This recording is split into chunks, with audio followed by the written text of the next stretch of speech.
Здравствуйте, товарищи. Welcome back to Russian Through Propaganda. We're on day 46, and today we're simply reviewing all of the case endings we've had, right? All of the singular case endings. And today we're doing it by noun type, right? So we'll take each gender, feminine, masculine, neuter, and we'll look at the basic variations of the endings for hard versus soft nouns, right? Also adjectives while we're at it, right? So just keep in mind as we're going through these tables, it's one of these things in Russian, it really pays off to just look at it a bit and understand what's going on, right? That the soft endings aren't some bizarre, completely separate set of endings. In most cases, they're very predictable. They're simply the soft version of whatever the hard ending is, right? So if we start simply with feminine nouns, right? Hard feminines end in a in the nominative, and soft ones end in ya, right? It's just a soft version of the hard ending a, right? So for example, a will become ya. Uh, in the genitive ui would be the hard ending. The soft version of that ui is e, right? And we know that e and ya are both soft vowels, as we learned back on day one, I think. So let's look at a poster. Slava Sovietsky Zhenshinya, glory to the Soviet woman. Okay, so Sovietskaya Zhenshina, that's a feminine noun, and here we have it in the dative, right? So we want to always look at the case endings. We know this very well in theory at this point, right? That the case endings tell us everything in Russian. We really can't rely on word order much at all. But this is one of those things that even though we may know it in theory, it can be very hard to kind of train ourselves to think that way in practice, right? That we see a noun in Russian, we've got to look at the ending. We've got to think, what case can that be? Sometimes keep in mind that a given ending may be a bit ambiguous, right? It could be a couple of different cases. For example, zhenshinya could be dative or prepositional, but then we rely on context. Right here, for example, we don't have a preposition, which we would need to have prepositional case. So this is dative, and indeed in the context, glory to the Soviet woman, it makes perfect sense in its phrase here. Slava Sovietskaya Zhenshinya. Okay, let's look over feminine nouns. Here they are, right? We have the eta, right? The this or that, right? The special modifier, the demonstrative pronoun. We have basic hard adjectives, right? Which we now know are long adjectives. And lurking over there to the right, we have the short forms, which remember only occur in the nominative, right? So we only have one short form in modern Russian, at least for all practical purposes, Gatova. Okay, hard, right? Gazeta, gazety, gazetu, gazeti, gazeti, gazety. And now compare the soft versions, and we see that these are entirely predictable. Nedelia, nedeli, nedelyu, nedelia, nedelia, right? Yeah is already soft, so there's no soft version of that. And finally, nedelie, semyoi. Remember with the instrumental, which we just learned, right? The soft ending has two variations depending on the stress. If the ending is stressed, you get the yaw. If it's not stressed, remember we can't have a yaw in an unstressed position, so we're back to yay. Okay, let's fill in a few blanks. And again, we're being told these are all going to be feminine endings. So, but that being said, you may need to think back to the nominative form of the word, right? Is it hard? Is it soft? Right, always important to think back to the nominative as sort of your starting form before you start changing endings. Okay, so the first one will say, my sister today at class got acquainted with a new Russian student, a female student.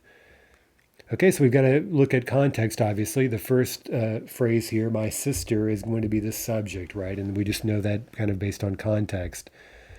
Моя сестра сегодня на занятии познакомилась с новой русской студенткой, right? Oi, oi, oi, instrumental feminine. Number two, unfortunately, in our kitchen, there is neither fish nor chicken. Okay, we're talking about food, yeda, right? We have none of it whatsoever, right? There's a niet expression that's going to give us the genitive, right? We don't have any food whatsoever. So we need to buy some food. Okay, so let's start with kuchnia, kitchen, is a soft feminine. К сожалению, у нас на кухне нет ни рыбы, ни курицы, right? Again, a non-existence expression with niet. We need the genitive. For these hard feminines, рыбы, курицы. We don't have any еда, another hard feminine. Genitive, еды у нас вообще нет. So we need to buy food that will be accusative, let's say. Значит, надо купить еду, right? We need to buy food. We could use a partitive genitive there, right? We need to buy some food, but let's just go with the accusative. Еду. 3. His family has a large dacha in the village. Okay, so the nouns here are семья, soft, dacha, hard, and деревня, also soft. У его семьи есть большая дача в деревне. Right, and of course, dacha there is our subject. He goes to his dacha almost every week. Okay, so to the dacha, that's going to be accusative, and every week will also be accusative of time, right, with каждый expressions. Он ездит на дачу почти каждую неделю. Right, неделя is a soft feminine. 4, our neighbor, female neighbor, wrote an article in pencil, with pencil, and then she rewrote it with a black pen. Okay, it looks like we have some instrumentals here. Our neighbor is the subject. Наша соседка написала статью, accusative, right, soft feminine, статья becomes статью, карандашом, а потом переписала ее черной ручкой, instrumental, ой-ой. 5, we with our friend, right, or my friend and I, flew to Moscow last week. Okay, мы с подругой, instrumental, that's that idiom for someone and I, right, my girlfriend and I. Мы с подругой летали в Москву. Куда? На прошлой неделе, right, we get the prepositional there with literally on last week, на прошлой неделе. We bought you a jar of caviar. Мы купили тебе, okay, jar is банка, it's hard, so accusative is банку of caviar, that's a quantity, genitive, hard feminine, икры. 6, we always try to help our aunt, but she's always dissatisfied. She's never happy. Yes, with aunt, it is often difficult, right? Things are often difficult with our aunt. Мы всегда стараемся помогать. Okay, помогать takes the dative, right? So we need dative. That'll be нашей тете. Нашей тете.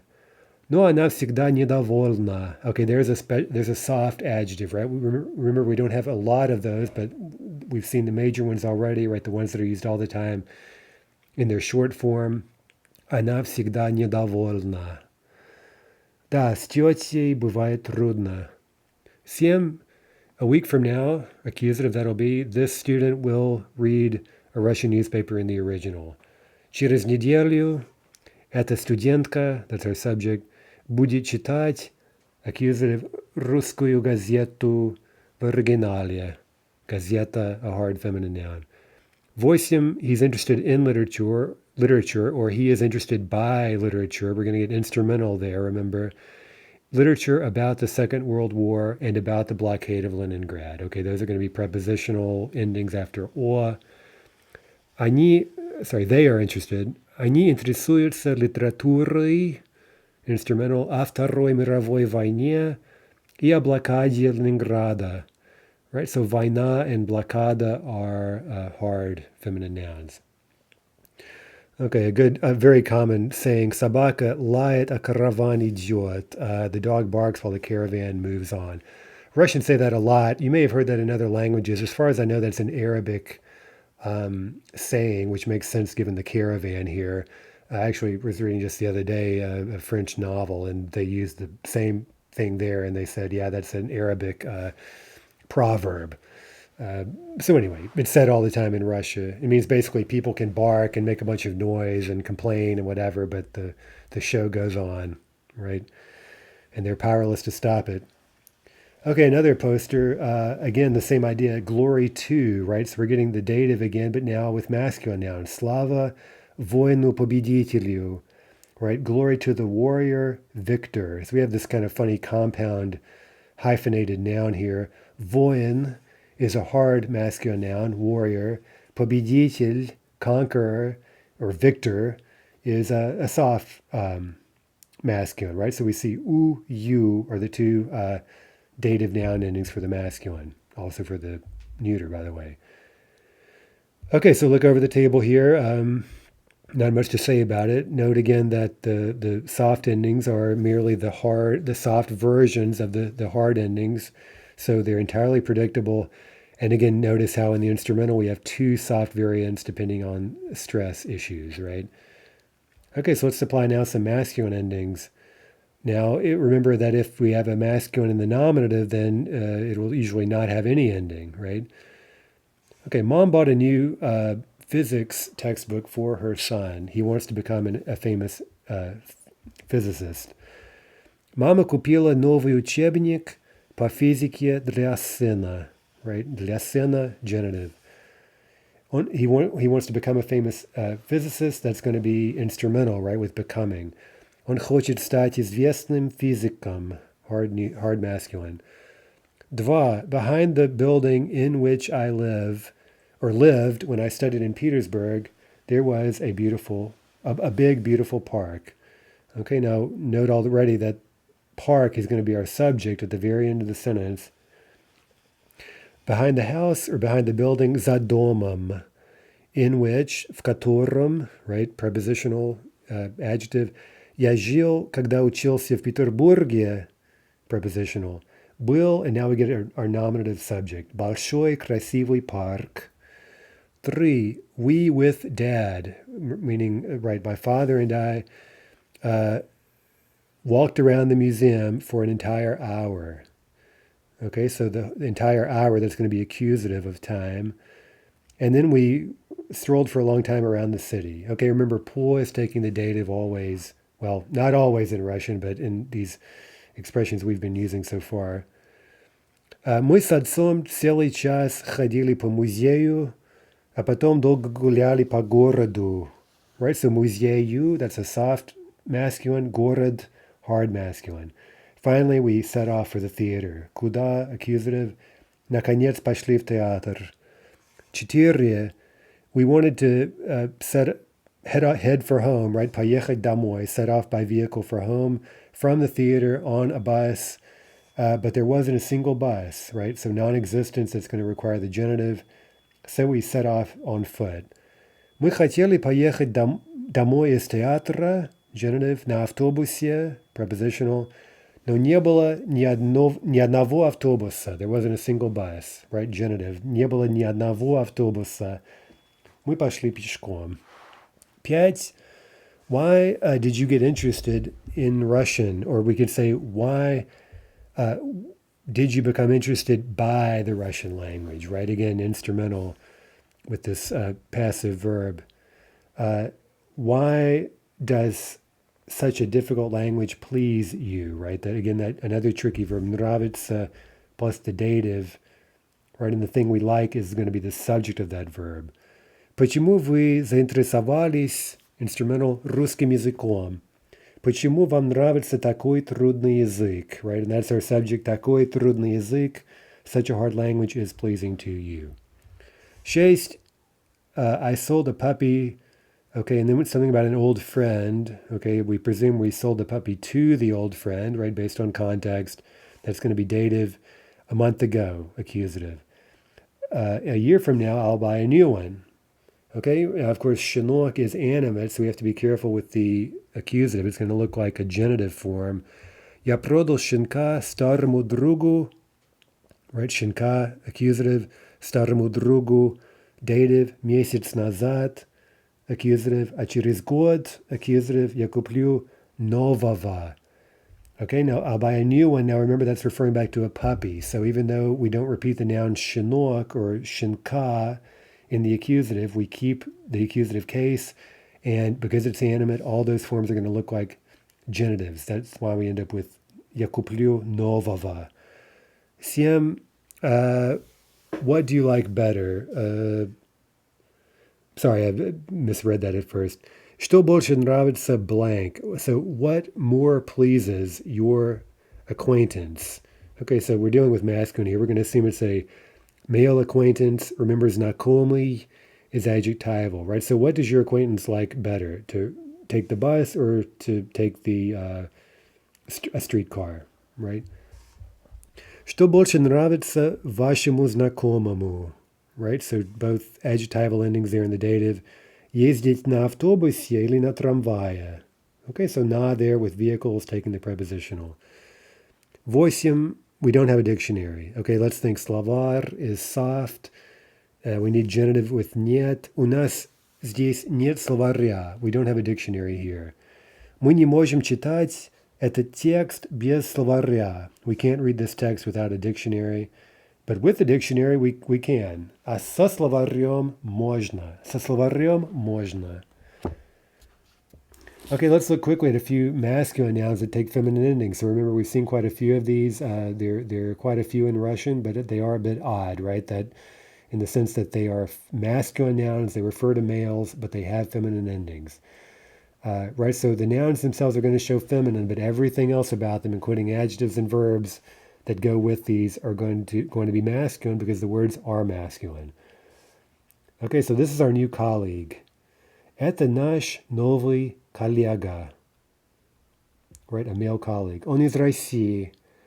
Let's invite our new colleague for some beer. Давайте пригласим нового коллегу на пиво. Okay, that's pretty complicated, so think about what's going on here. Коллега is masculine animate, right, because it refers to a person, a male person, but it itself takes feminine endings. So in the accusative here, the noun is going to be коллегу, right, like a feminine noun. But everything that goes with it is masculine animate, and that explains why the adjective is нового. Нового коллегу. Okay, so that's very tricky because in Russian, in one sense, the endings don't match up. We have to deal with each word here in this phrase sort of separately, so that's not easy. Okay, number two, we went to the restaurant with our dad and with our with our favorite uncle.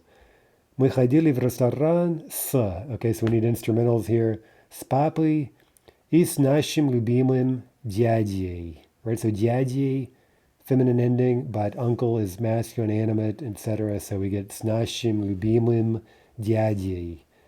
Мы давно не видели любимого дядю. Okay, similarly to number one, right? We have an accusative, it's animate, but the noun itself is showing feminine endings. Любимого дядю. Okay, neuters. Remember, generally neuters look a lot like masculines. They originally belong to the same declension. And sometimes they're still referred to that way, right? You've got first declension, which is feminine basically, and then second declension, which are masculines and neuters. So look those over. Again, note the soft versions of the hard endings, and note the instrumental, the variations of the soft instrumental endings. Okay, let's see. Let's do some neuter nouns now. Did you drink the whole bottle of milk? Okay, молоко, that's going to be a genitive of quantity, right? Ты выпил всю бутылку молока. What did I tell you about the milk? That'll be prepositional. Что я тебе говорила о молоке? Оно для кошки, it's for the cat. And now there's no milk, okay? Non-existence, genitive. А теперь молока нет. Two, at our party, there was not any ice cream. Okay, мороженое is a standalone adjective, right? Kind of acts like a noun, but it takes adjectival endings. So the genitive of мороженое, right, is going to be мороженого. У нас на вечеринке не было мороженого, но нашей подруге очень понравилось французское вино. Okay, we need a neuter subject there. That's the only thing that makes sense. Right, we had no ice cream, but the French wine was very pleasing to our female friend, right? If we unpack that literally, she really liked the French wine. Okay, three, we have a dacha on a lake beneath a large tree. У нас есть дача на озере. Озеро, hard neuter. Beneath the big дерево, another hard neuter. Под большим деревом. A bird sits in this tree and sings beyond my window, outside my window, at my window. Птица сидит в этом дереве и поет за моим окном. Remember, za with location takes the instrumental. My brother is interested by art, we could say. Again, that's going to take the instrumental. Искусство is a hard neuter. While my sister busies herself with law, right? She does law. Uh, she's now studying law, right? Okay, that'll be accusative. Мой брат интересуется искусством, а сестра занимается правом. Она сейчас изучает право. Okay, number 5, the child doesn't have pechenye is kind of a funny term. It means basically baked stuff, right? So it could be, in theory, it could be almost anything baked, but often it would mean some kind of little cookies or something, or pastries, whatever. У ребенка нет печенья. Okay, that's a soft neuter. Давайте купим ему печенье, right? Accusative, печенье, accusative there, or again, we could use a partitive genitive there. Let's buy him some baked stuff, some cookies, whatever. No, let's buy him an apple. Let's go the healthy route. Нет, давайте купим ему яблоко, hard neuter. I can't sleep without a good blanket. Одеяло is hard neuter. Я не могу спать без хорошего одеяла. Мне бывает слишком холодно, right? I'm too cold. Do you have a blanket? У вас есть одеяло? Okay, that's the subject there, одеяло, of that second question. Okay, some words are indeclinable. Most of those are going to be neuter. And remember, if there are foreign words that don't end in a or a consonant, they're going to be treated usually again as neuters, but as indeclinable neuters. So they're never going to change their form. That goes for menu, right? Молодой человек, можно меню? Посмотрим, что у вас есть в меню, right? Can I have the menu? Let's see what you have in your menu. No change. Метро, the metro, the subway, same thing. Я сейчас еду на метро. Жди меня у выхода из станции метро Гостиный двор. Right? I'm on the subway now. I'm underway. Wait for me at the exit from the subway station Гостиный двор, which is right in the middle of Petersburg on Nevsky Prospect. Gostiny Dvor is an old imperial era shopping center. It's pretty cool. Okay, number 3. My acquaintance loves to play the piano, watch movies, and sit in cafes. Okay, so none of these words are going to decline.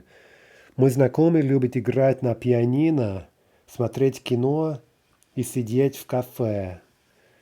Okay, one little exception of sorts, кофе, is, it looks like it would be a neuter, an indeclinable neuter, but it's actually an indeclinable masculine.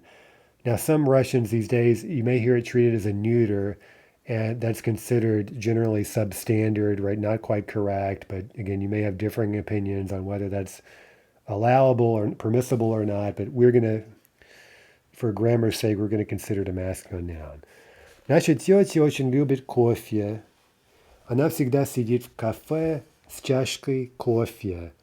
Okay, it's easy to confuse those two words. Café is a cafe. That is an indeclinable neuter. That's neuter, as we would expect. But кофе is masculine. So, for example, you would say, oh, that's good. They have good coffee. У них хороший кофе. Right? Хороший there, showing that you're treating it as a masculine noun. Okay, let's look quickly at special soft nouns. Now, these, keep in mind, now we can get a nice overview of these. These are basically just soft nouns, right? Like any other soft noun. The only exceptions are the forms in the black box. Those are the ones that are forcing us to treat these separately, right? Because those are not predictable. Okay, so look those over and you see there are not very many of them. Let's practice. When we studied in Russia, we often studied together in the dorm. Когда мы учились в России, right, there is the exceptional form, the prepositional, special soft feminine. Мы часто занимались вместе в общежитии. Right, there's another exception, neuter, prepositional. We went to Russia, that's going to be accusative, куда, a year ago, and we returned from Russia, откуда, genitive, 1 week ago. Мы поехали в Россию год назад, а вернулись из России неделю назад. 3. A certain boy with whom I went to school turned out to be a genius, right? He proved to be a genius. We know that's going to take instrumental. Now he studies biology and philosophy. Okay, so гений is a masculine special soft. By the way, there aren't really very many of those, right? The masculines are reasonably unusual, but there are tons and tons of special soft feminines and neuters. Один мальчик, с которым я ходила в школу, оказался гением, right? Soft ending, instrumental. Теперь он изучает биологию и философию. Okay, number 4. I forgot the last name of the student, but I remember that she studies, or that she does fencing and studies chemistry. Я забыла фамилию этой студентки, но я помню, что она занимается фехтованием и изучает химию. Right? Фехтованием, instrumental, химию, accusative. Я вообще не слушал профессора на лекции по истории, right? На лекции, prepositional, по истории, dative. Both of those are special softs. I should have studied for the test in chemistry. Мне надо было готовиться к контрольной по химии, right? Dative. Okay, finally, short form adjectives, write a quick review. Again, we know that in modern Russian, these are used only in the nominative, and this is more or less limited to a very limited set of adjectives that are used like this regularly. Okay, an example here, the famous line from Mayakovsky, whom we'll read in Book 2, Lenin жил, Lenin жив, Lenin будет жить, right? So жив there, Lenin is alive, that's a short form of the adjective живой. Okay, do you need a dictionary? Or is a dictionary necessary for you? Словарь тебе нужен? What about a pen? А ручка нужна? What about a coat? Пальто тебе нужно? Okay, they were sober. Were they sober or drunk last night? Are they alive or dead? Sounds like someone at a party. Они были трезвы или пьяны вчера? Они живы или мертвы? Okay, so they're plural examples, right? Plural short forms. This table is occupied. Or sorry, we're asking, is this table occupied? Is it taken? Этот стол занят. Is this seat taken? Это место занято. Are you busy tonight? Asking a female. Ты сегодня занята? Right? Okay, 4, he's happy and he's satisfied and happy, while she is dissatisfied and unhappy. Он доволен. Okay, there's an example with a mobile vowel, right? Доволен и счастлив, а она недовольна и несчастлива. Okay, so that does it for review. So obviously there was nothing new in today's lesson, but in terms of just reviewing Russian, this is one of the most important chapters in the book, right? Because so much of what we've been doing is getting accustomed to these case endings. There's no question that it's hard to do that. As you know, it's one thing to sort of know them in theory. It's another thing to use them in speech, which will take a lot of practice. So don't be too impatient. It'll take a bit of time for that.